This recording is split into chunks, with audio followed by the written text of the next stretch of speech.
Oreo cake తయారు చేసేసుకుందామా? Let's go to the video.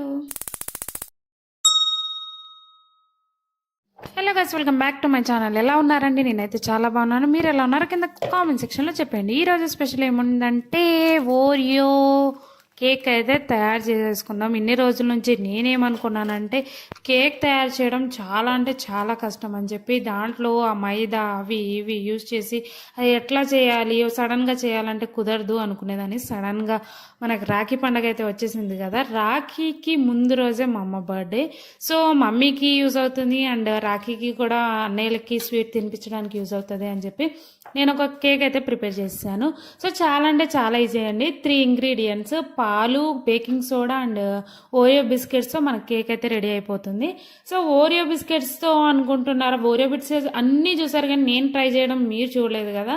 So and చాలా అంటే చాలా ఈజీ అండి. ఓరియో బిస్కెట్స్ మనము మిక్సీలో వేసేసుకొని ఫస్ట్ ఆఫ్ ఆల్ గ్రైండ్ అయితే చేసేసుకోవాలి. గ్రైండ్ చేసుకుని ఒక బౌల్ అయితే తీసేసుకోండి. తీసేసుకున్న తర్వాత కొంచెం గోరువెచ్చని పాలు అయితే దాంతో కలిపేసుకుని చిన్న చిన్నగా బాగా లూజ్గా అయ్యే వరకు కలిపేసుకోండి.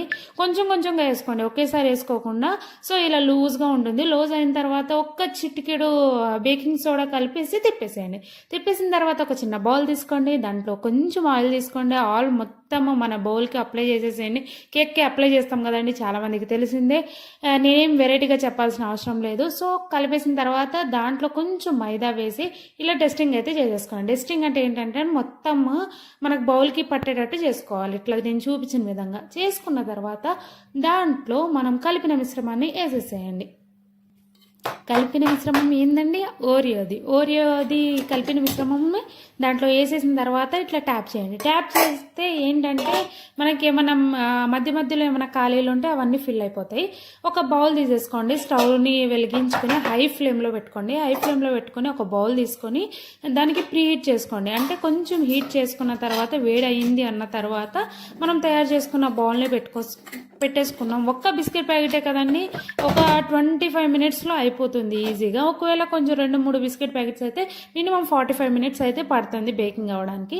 నేనైతే కేక్ అయితే ప్రిపేర్ అయింది. నేను చల్లయిన తర్వాత అంటే కాసేపు వదిలేయండి, అది చల్లయిన తర్వాత వేడి దాంట్లో మనం కట్ చేసినా రాదు. సో నేను ఇప్పుడు నేను ఒక బిస్కెట్ ప్యాకెట్ తీసుకున్నా, అది కూడా పెద్ద బౌల్లో తీసుకున్నాను కాబట్టి మధ్యలో ఏమీ కట్ చేయట్లేదు. షుగర్ సిరప్ ఏమీ లేకుండా నేను జస్ట్ ఇట్లాగా డిజైన్ అయితే చేసుకుంటున్నాను. సో కేక్ అయితే తీసేసుకున్నాను. సైడ్స్ కూడా ఏం కట్ చేయలేదు. కట్ చేయకుండా నా దగ్గర చాక్లెట్ సిరప్ ఉందండి. సో ఈజీగా మార్కెట్లో దొరుకుతుంది. ఆ చాక్లెట్ సిరప్ కొంచెం తీసేసుకుని పైన అప్లై చేసేసేయండి.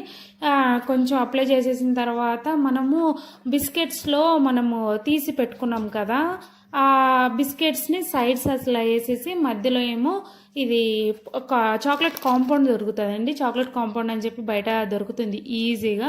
నేను దాంట్లో వైట్ కాంపౌండ్ తీసేసుకొని చిన్న చిన్నవి ముక్కలుగా ఉంటాయి అవి. సో అవి పైన చల్లేసుకున్నాను. సింపుల్ అంటే ఈజీ 5 నిమిషాల్లో తయారైపోతుంది. సో ఈ కేక్ మీరు కూడా తయారు చేసుకొని మీ రాఖీకి అండ్ మీ ఎవరైనా బర్త్డేస్కి మీరు సెలబ్రేట్ చేయాలనుకుంటున్నారా? త్వరగా చేసేసేయండి. ఆ రోజే సడన్గా అనుకోకుండా మా అన్న వచ్చిండు. సో అన్నకి నేను రాఖీ అయితే కట్టేసి ఆ కేక్ తినిపిస్తే చాలా అంటే చాలా బాగుందిరా అని చెప్పి అన్నాడు.